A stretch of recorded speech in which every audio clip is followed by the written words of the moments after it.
अगर मेरे जीजों मैं अगर आपको आज बताऊं कि हम आखिरी ज़माने में जी रहे हैं तो बहुत सारे लोग मेरे को मतलब बेवकूफ़ कहेंगे, ऐसा करेंगे, पर मेरे को कोई फ़र्क नहीं पड़ता। मैं खुदा की सेवा करता हूँ, किसी इंसान की नहीं। आज मैं आपको बताऊंगा कि हम सचमुच आखिरी ज़माने में जी रहे हैं कि नहीं। Praise the Lord, praise the Lord, praise the Lord. आप देख रहे हो अर्जेंटीना 1000 ऑफ डेड फिश। आप देख रहे हो अर्जेंटीना में 1000 से भी अधिक ज़्यादा फिश डेड पाई गई है।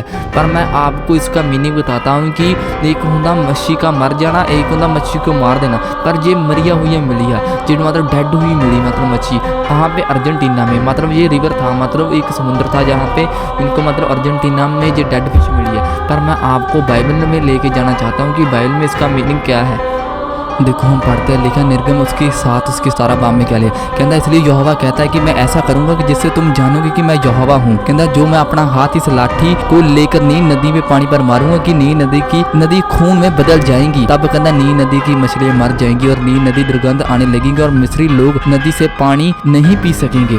बाइबल कहती है कि जब है ना पुराने समय में जब मूसा ने मतलब अपने इजरायलियों को छुड़ाने के लिए मिस्र के और जाना था, बाइबल कहती है तो मूसा के साथ परमेश्वर ने बातें की थी। उसने कहा था कि तू लाठी को है ना जाकर उस जो नदी में जहाँ पे ये पानी पीते हैं वहाँ पे जाकर मारना। कहता उस नदी का जो भी पानी होगा वो पूरे का पूरा लहू में बदल जाएगा, जितनी मच्छी होंगी जितनी फिश होंगी सब डेड हो जाएंगी। तो बाइबल कहती है जितने भी लोग पानी पीने आते थे वो मच्छियाँ मर जाती, उनमें दुर्गंध आने लगी थी, पानी में मतलब स्मेल होने लगी थी। जब भी कोई पीता था वो डेड हो जाता था। पर बाइबल में मैं इसका मीनिंग बताता हूँ। जब यहोवा ने किससे कहा था? मूसा से। इसका मीनिंग ये नहीं कि लाठी में पावर थी, इसका मीनिंग ये है कि खुदा के बोल में पावर है, मतलब खुदा के सामर्थ है, उसके वर्ड में बहुत ज्यादा सामर्थ है। हम जो भी वो खुदावन बोलता है वह करूंगा। लिखा है ना ऐसे क्या कहता, मैं ऐसा करूंगा जिससे तुम जानोगे मैं यहोवा हूँ। अगर हम गरीब है वो बोलता मैं ऐसा करूंगा कि जिससे तुम जानोगे मैं यहोवा। अगर हम कहते हैं बीमार है कहता मैं ऐसा करूंगा जिससे तुम जानोगे कि मैं यहोवा हूँ। अगर हम बोलते हैं कि खुदावन मेरे पास बोलते नहीं है, मेरे पास कोई लोग नहीं है, कहता मैं ऐसा करूंगा जिससे तुम जानोगे कि मैं यहोवा हूँ, मतलब यहोवा हूँ, मतलब यहोवा यीशु ही यहोवा। मैं आपको बता दूं पिता पुत्र पवित्र आत्मा एक ही है। तो अब मैं आपको लेकर चलता हूँ कि सचमुच ऐसा है नील नदी में सचमुच मतलब पुराने नियम में कुछ पाया गया। ये तो मतलब पुराने नियम की मैं आपको स्टोरी बता रहा हूँ। आपको पता 2 नियम है बाइबल में, जैसे हमारे हाथ 2 है, बाजू 2 है, ऐसे ही पैर 2 है, कान 2 है, नाक 2, आंखें 2 है, ऐसे ही पूरी बाइबल में 2 ही कानून है। जी मैं पुराने कानून में आपको पढ़कर बताता हूँ कि जो मतलब जो मैंने बताया ना मिस्र देश में मूसा ने मतलब लोगों को निकालना था तो ऐसा किया गया था। तो बाइबल में मैं आपको लेकर चलता हूँ। भाई पुराने नियम का आपको मैंने बताया, अभी मैं नए नियम में देखता हूँ। नए नियम में भी ऐसा है क्योंकि पुराना नियम तो बीत गया था, पर हम नए नियम में जी रहे हैं। पर नए नियम में देखो क्या बोलते हैं, यीशु मसीह का जो चेला है ना, मतलब जो उसकी छाती सिर रख के सुता रहता है, बाइबल कहती है कि वह वो ही चेला लिख रहा है। उसको दर्शन आया था कहता और लिखा प्रकाशित वाक्य।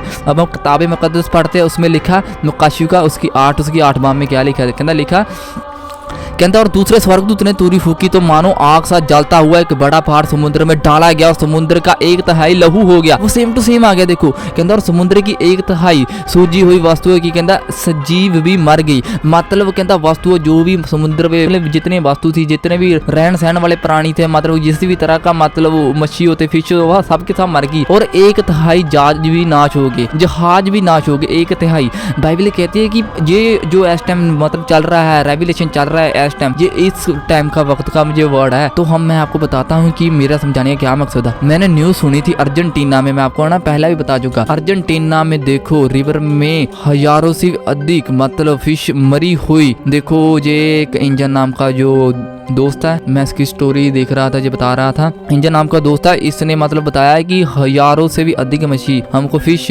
मरी हुई किनारे पर मिली। आज तक कहते कभी हमने ऐसा नहीं देखा। मतलब ये बाइबल की ही बात है, क्योंकि बाइबल में लिखा है तंदूरी फूकी गई तब समुद्र में कहता तूरी फूकते ही कहता 1/3 ऐसा मछली समुद्र में जो भी जलवंशु थी वह मर गए। ये देखो ये मर गए, मतलब ये कहाँ अर्जेंटीना में, ये इजराइल के आसपास के शहरों में है जो मतलब पानी को निकल के आ आती है। मैं आपको है ना ये इसका मीनिंग बताता हूँ। मैंने एक नहीं मतलब मैं आपको पूरा खबरदार रहने के लिए इससे कोशिश करता हूँ। सचमुच हम आखिरी ज़माने में जी रहे हैं, बेवकूफ़ नहीं है हम जो इतनी मतलब बातें करते हैं। जब हम का भी बेवकूफ़ होते तो हमको कोई बात है, जो यीशु मसीह ना जी उठता तो हम बेवकूफ़ होते। हम यीशु मसीह सच में जीवित, हम उसकी सेवा करते हैं, हम किसी इंसान की सेवा नहीं करते। हमें कोई इंसान पैसा नहीं देता, हम खुदावन हमें सब कुछ देता है, हम खुदावन की सेवा करेंगे। देखो ये जो फिश है ना आप देख रहे हो इतनी डेड हो चुकी है, इतने मतलब लोग हैं जो देखने आए हैं। ये ऐसे कैसे हो गया मैं आपको बताता हूँ। ये बाइबल की ही मतलब वचन पूरे हो रहे हैं, क्योंकि खुदावन के कलाम में एक थान लिखा देखो लूका चैप्टर लूका उसका 21 उसके 11 बाब में लिखा कहता बड़े बड़े बकाम आएंगे, उस स्थानों पर अकाल पड़ेंगे। पहला भूचाल होने, फिर स्थानों पर अकाल पैने। ਤੁਸੀਂ ਦੇਖੋ ਭੁਚਾਲ ਵੀ ਬੜੇ ਆ ਰਹੇ ਆ, ਸਥਾਨਾਂ ਪਰ ਅਕਾਲ ਵੀ ਪੈ ਰਹੇ ਆ।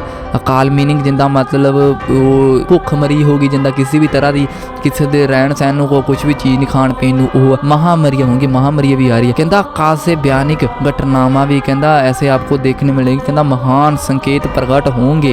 मैं आपको बताता हूँ महान संकेत प्रकट होंगे मतलब पता है क्या महान संकेत। मैंने एक और न्यूज़ सुनी है कि एक डॉक्टर है, उसका नाम है डॉक्टर तमिथा स्कोव।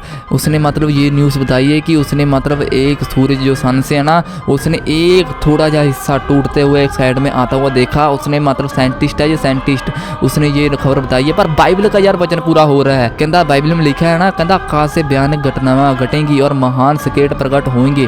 ये मैं आपको बता दूं यीशु मसीह बहुत छेती आने वाला है इस धरती पर, मतलब वो अपने लोगों को लेने के लिए आ रहा है। पर बाइबल में हमको खबरदार रहने के लिए कुछ बाइबल वर्सेस दे है, आप जागते रहना। क्योंकि मैं आपको इसलिए करंट में लेकर आना चाहता हूँ क्योंकि आप जान जो कि हम किसी इंसान की नहीं, हम खुदा की सेवा करते हैं। मत्ती उसका 24 उसका 37 बाब में क्या लिखा, कहता जैसा नूह के दिनों में हुआ था वैसे ही इब्नी आदम के आने में वक्त होगा। नूह के वक्त क्या हुआ था कि पानी में जितने भी लोग थे मर गए थे। जो कहता क्योंकि जिस तरह तूफान से पहले दिनों में लोग खाते पीते और विवाह शादी करते थे, उस दिनों भी नूह के किश्ती पर दाखिल हुआ। बाइबल कहती है कि जैसे नूह के टाइम लोग की मतलब खाते पीते थे। मैरिज में आजकल यही हो रहा है कि चर्च में बहुत लोग आ रहे हैं, कहीं भी जा रहे हैं, मैरिज की उसको टेंशन है, खुदा की टेंशन है नहीं। ये बाइबल वचन बताता है। कहता खाते पीते होंगे, शादीशुदा में लगे होंगे। कहता और जब कहता तूफान आकर उस सब कहता सबको वहां से ले गया, कहता उन्हें खबर ना हुई।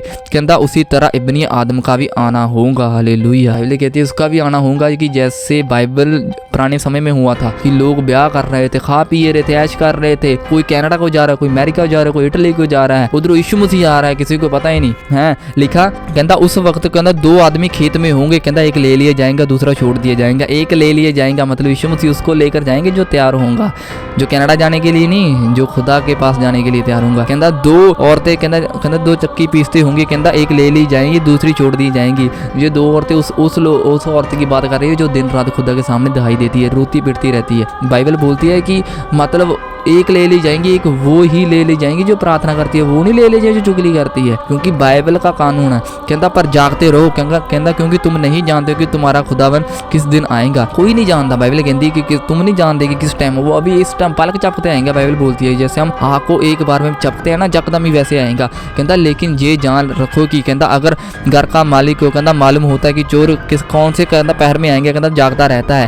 कहता अगर मैं यीशु मसीह बोलता कहता मैं आपको बता दूँ है ना कि मैं इस घड़ी आ रहा हूँ, कहता तुम सबके साथ फास्टिंग करने लग जाएंगे, व्रत रखने लग जाएंगे। कहता पर मैं ऐसा नहीं। कहता जब मैं अपने मतलब नौकर को कहता सेवा में मतलब यार जे आपने मतलब घर ले आप बॉडीगार्ड को मतलब जो भी होगा आप घर का रखवाली होगा, अगर जो आपके आने पर ही आपकी मतलब जो घर की रखवाली करता होगा फिर यार वो मतलब ही है, वो नौकर नहीं है। जो मतलब जागता रहता है पूरी रात जागता रहा वो असली नौकर कहा जाता है। यीशु मसीह भी कहता है कहता ऐसे असली नौकर कहा जाएगा। कहता जब मैं जागता उसको पाऊँ। कहता लिखा कहता जाऊँ तो लेकर चले, कहता तुम जागते रहो, कहता अपने घर में कहता नकब ना लगाने देना। 44 आयत में लिखा कहता इसलिए तुम भी तैयार रहो क्योंकि जिस घड़ी तुम कहता गुमान भी नहीं करते। कहता लिखा इसलिए तुम भी तैयार रहो, कहता क्योंकि कहता जिस घड़ी तुम गुमान भी नहीं करते इब्नी आदम आ जाएगा। हालेलुया। मतलब मैं आपको ये चिन्ह मतलब यीशु मसीह ने देने के लिए कहे हैं कि जब वो आएगा वो चिन्ह प्रकट जरूर होंगे जो अभी हो रहे हैं। बहुत न्यूज़ आ रही है यार हमारे पास निकल कर। मैंने आपको सावधान रहने के लिए कोशिश की है क्योंकि हमने पवित्र बाइबल के रहने की बहुत नज़दीक रहने की बहुत कोशिश कर रहे हैं, क्योंकि आपने मतलब दूसरे शारीरिक लोग को जो मतलब खुदा इब्नी आदम को नहीं जानते, यीशु मसीह को नहीं जानते, उनको लेकर हमारा किसी के साथ वैर नहीं है। हमारा जो आकाश में जो ब्रह्मंडल में जो शैतान है उसके साथ ही मतलब हमारा वैर है। यीशु मसीह के नाम में हम डरते नहीं डराते हैं। यीशु मसीह के नाम में ब्लेस्ड हो जाओ। आमीन।